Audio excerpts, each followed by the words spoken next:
Hi, it's Tuesday night, the 5th of May, and day 126 of Living the Dream. I was so excited this morning, and that's because I was hopeful that I'd be finishing building out Lesson 11's remaining segments. There were 9 of them when I started this morning. The power statement I wrote down last night for today said this: I will finish building out Lesson 11's video segments and get it loaded up onto my Google Drive. Well, the short of it is I got 6 segments completed, but I still have 3 to go, which I will be doing tomorrow, which is Wednesday. I didn't fall short of my goal because I slacked on the job, that's for sure. The fact is, I really worked hard all day long and just barely finished building out segment 11. It's taken an average of about 45 minutes to complete each segment. Some a little longer, some a little shorter, to give or take a few. So take a look at this. Let me show you this. Okay, there's that.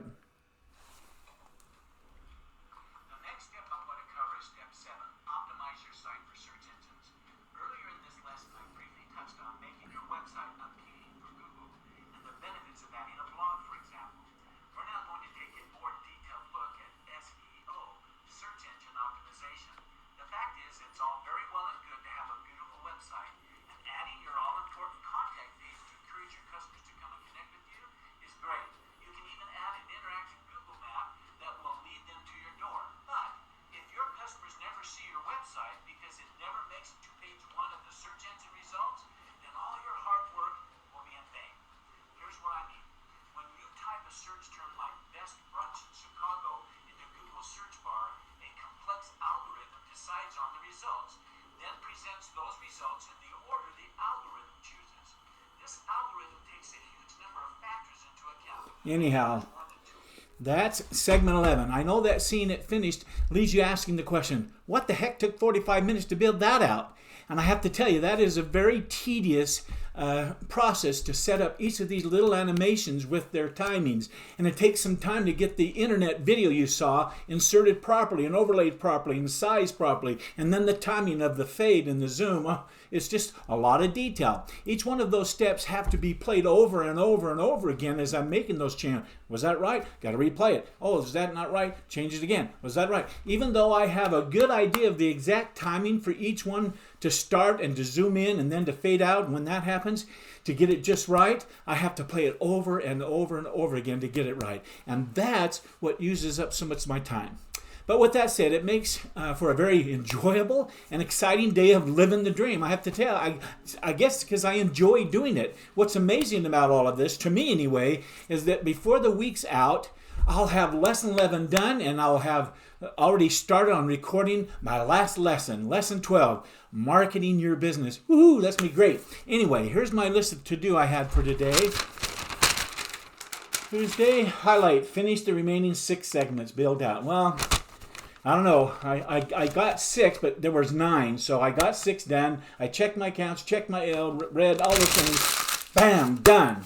Like my power statement said, though, I had my most important task highlighted in yellow, which said that I'd finished building out the rest of the lessons of segment 11, lesson 11. I got all but 3 of them done, and I feel good about that. I also went through my emails, like I said, and checked my bank accounts, did some reading. I did some other little details, and that's just great. So, bam, done. Next, Croy's get honest with yourself question says, what didn't go well today, Marty? Or what could you have done better? Did you wake up early and start strong? Every morning. It's so much a habit now. It's so great.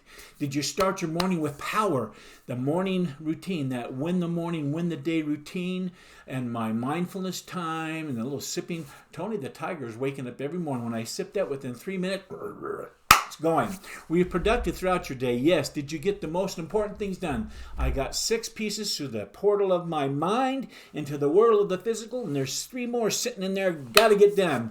Did you move your goals forward? Absolutely. Did you show your up as the person you wanted to show up today? Well, I was raring to go. There was no lally-gallying around downstairs. Man, I was up in the office ready to go and keep going because it's so enjoyable. What about your personal time with Kathleen? Were you present?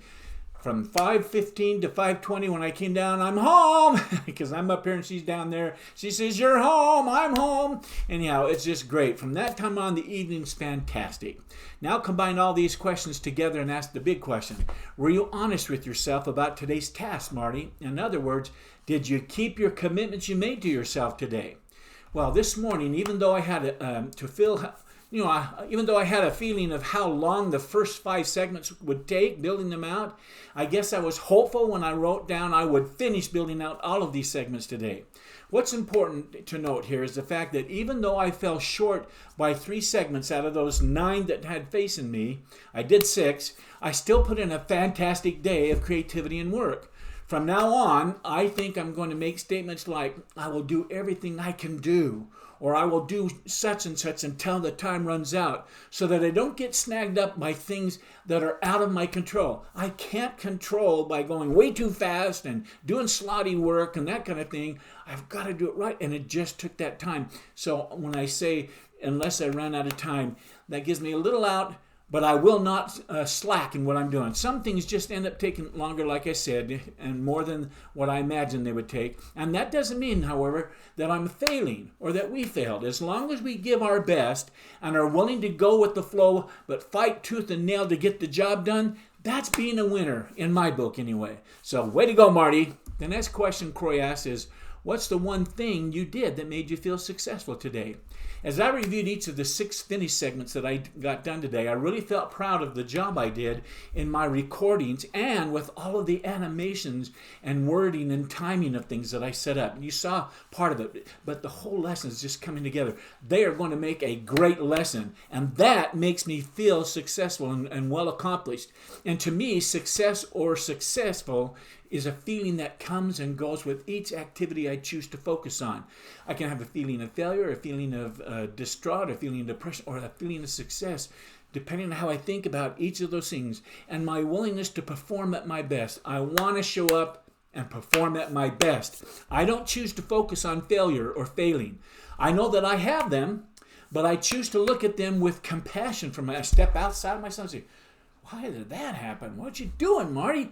I have those, but I don't beat myself up. I look with an eye single to finding the silver lining, something good that I did, a possible tool of success that can come from the failure or struggle that I had that I can use going forward. And so they don't become a stumbling block for me and wipe out my attitude. My success mentality, I change it to make it become a part of my success mentality. That's the power of right thinking. That's the power of thinking the way successful business owners think. That's success mentality. The next question is, what movies did you watch in your mind today, Marty? Did you make time for them? Well, today, even though I went to the movies this morning during my mindfulness time, like I do every morning, my most enjoyable movie watching activity was during my end of the day routine.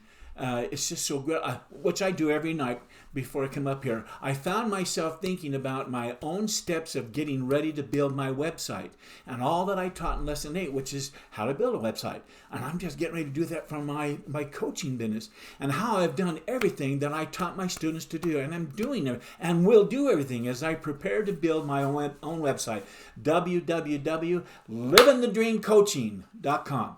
That was great, and I'm so excited to see the finished product when it's all done because it's right here in my head already, and I'm just pulling it through the portal of my mind to reality. It's going to be so great.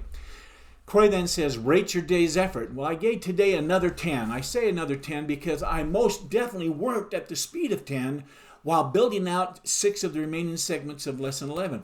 It took from the morning at 8:15 or so to 5:30. Worked the whole time except a little half-hour lunch break. I worked at the speed of 10. So like I said, I didn't get all of them done, but I'm totally happy with the results. Way to go, Marty. The next question Croy asks is, if this was the only thing you get done tomorrow, but you'd still feel like a success even if things go sideways and blow up on you, whatever, what would that one thing be? Now put it into a power statement. Well, my power statement I wrote down for tomorrow says this: unless something unexpected comes up, remember how I said that? So that I am short of time, I'm still committed to finishing building out Lesson 11's video segments and publishing it and loading it up onto my Google Drive. That's the goal. That's what I'm going to do. Okay, let's end the day strong. Here's what I'm grateful for today. First of all, I'm grateful for the multi-purpose nail clipper inventor of this little thing right here. His name is David Gestner. He's from Hungary. The nail clipper consists of a head, like I said, which may be concave or convex, specialized nail clippers for the fingers and for the toes. I got a special tool. Kathleen's doing my toes, but I love it for my fingers. I used it, and I could just click, click, click, click, and I always have it in my office. I can feel clean because I get those fingers going too much, and I don't like those fingernails. Anyhow, it's just a great tool. Way to go, David. Way to go. Next, I'm grateful for the universality of law of success. The fact that there are people from all walks of life and circumstances proves that the laws of success are universal. Everyone confirms the laws of success, period. We all do. By that I mean you don't break these laws. You just confirm them. You either confirm them positively or you confirm them negatively. You can't get out of that. You either confirm positive, confirm negative. If you follow the principles that undergird the laws of success, you will become successful, period. That's so hopeful for me. I'm so excited. If I follow these principles, I'll be successful. And it's happening. Lastly, I'm grateful for the principle of success that says it's never too late to be great. It's never too late to be great. It's never too late to amaze yourself, to shock yourself, to become someone no one thought you could be, not even you. I think that's a statement of hope like no other. You can have a better tomorrow by thinking it's never too late to start living the dream starting today. I'll be 66 come this coming July 27th. And just a little 4 months ago, I believed it was possible to be great. I'm hoping that I will amaze myself as I become an amazing coach to beginner entrepreneurs. That's how I see it. That's how I'm imagining it. Anyway, I'll be back here tomorrow night, right here, recording another video entry, my daily journey to alignment. Until then, I wish you continued success. Good night.